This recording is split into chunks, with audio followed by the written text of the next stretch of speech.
அதிகம் மற்றும் குறைவான சர்க்கரை அளவு கொண்ட பழங்கள்.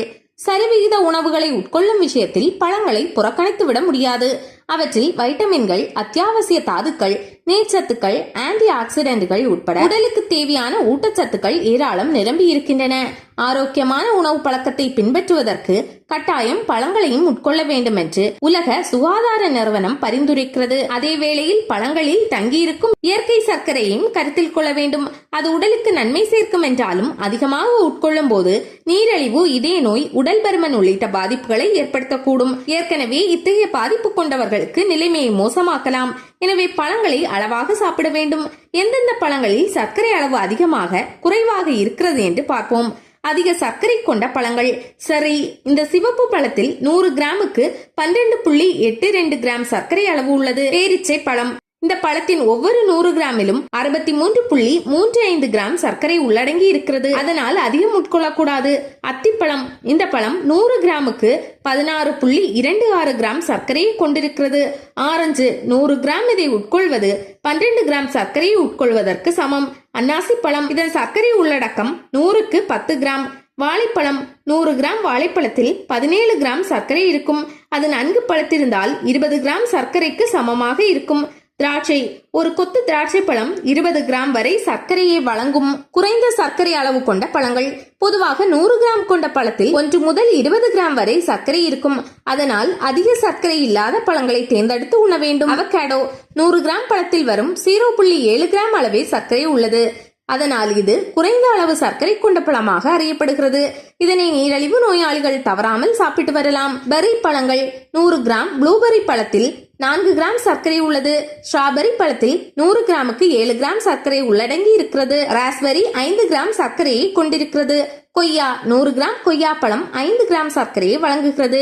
எலுமிச்சை. இந்த சிட்ரஸ் பழத்தில் 100 கிராமுக்கு 2.5 கிராம் சர்க்கரை காணப்படுகிறது.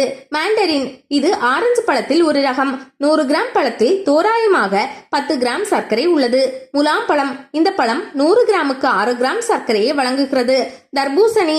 இந்த பழத்தில் 100 கிராமுக்கு 6 கிராம் சர்க்கரை உள்ளது. அதனால் ஒரு துண்டு தர்பூசணி பழம் எவ்வளவு எடை கொண்டிருக்கிறது என்பதை கணக்கிட்டு உண்ண வேண்டும். மாம்பழம் சாப்பிடும்போது, இது மாம்பழ சீசன், பழங்களின் ராஜா என்று அழைக்கப்படும் இதை வயது வித்தியாசமின்றி அனைவரும் ருசிப்பர். ஆனால் மாம்பழங்களை அதிகம் சாப்பிடுவது ஆரோக்கியத்திற்கு தீங்கு விளைவிக்கும். குறிப்பாக அதில் நார்ச்சத்தும் சர்க்கரையும். 100 கிராம் பழத்தில் 14.8 கிராம் சர்க்கரை அதிகம் இருக்கிறது. அதனை அளவுக்கு அதிகமாக சாப்பிட்டால் வயிற்றில் எரிச்சல் உணர்வை ஏற்படுத்தும். ரத்தத்தில் சர்க்கரை அளவை அதிகரிக்க செய்துவிடும். அதனை தடுக்க ஊற வைத்த பாதாம் பருப்புடன் மாம்பழ துண்டுகளை சேர்த்து உட்கொள்ளலாம். அதனை மாலை நேர சிற்றுண்டியாக சாப்பிடுவது சிறந்தது. காலை வேளையில் மாம்பழம் சாப்பிடுவதை தவிர்க்க வேண்டும். அது நாள் முழுவதும் பசியை தூண்டி விட்டுவிடும். அதனால் அதிக உணவு உண்ண காரணமாகிவிடும். மாம்பழத்தை ஜூஸாகவோ மில்க்ஷேக்காகவோ பருகுவதை தவிர்க்க வேண்டும். அதில் அதிக சர்க்கரை மற்றும் பால் பொருட்கள் கலந்திருக்கும். அது உடலின் இன்சுலின் அளவை அதிகரிக்க செய்துவிடும். மாம்பழங்களை வெட்டுவதற்கு முன்பு நன்கு கழுவ வேண்டும். அதனை தண்ணீரில் சிறிது நேரம் ஊற வைத்து விட்டு வெட்டுவது சிறப்பானது. தினமும் எவ்வளவு சர்க்கரை உட்கொள்ளலாம்? பழங்கள் உடல் ஆரோக்கியத்திற்கு நன்மை பயக்கும் என்பதை உணர்ந்து அவற்றை உணவில் சேர்த்துக் கொள்வது அவசியம். அதே வேளையில் சரியான அளவில் உட்கொள்வது வளர்ச்சிதை மாற்றங்களுக்கு வழிவகுக்கும். ஆண்கள் ஒரு நாளைக்கு 9 டீஸ்பூன் 36 கிராம் அல்லது 150 கலோரிகள் அளவுக்கு மேல் சர்க்கரையை உட்கொள்ளக்கூடாது. பெண்கள் ஒரு நாளைக்கு 6 டீஸ்பூன்களுக்கு, அதாவது 25 கிராம் அல்லது 100 கலோரிகள் அதிகமாக சர்க்கரையை உட்கொள்ளக்கூடாது. டீ, காஃபி, இனிப்பு பலகாரங்கள் உட்பட சாப்பிடும் மற்ற உணவுப் பொருட்களில் கலந்திருக்கும் சர்க்கரையின் அளவை கணக்கிட்டு அதற்கேற்ப தினமும் உட்கொள்ளும் சர்க்கரை அளவை கண்காணிக்க வேண்டும். முதலில் பழங்களுக்கு முக்கியத்துவம் கொடுத்துவிட்டு அதன் பின்னரே மற்ற இனிப்பு பொருட்களை உட்கொள்வது ஆரோக்கியத்திற்கும் ஆயுளுக்கும் நல்லது.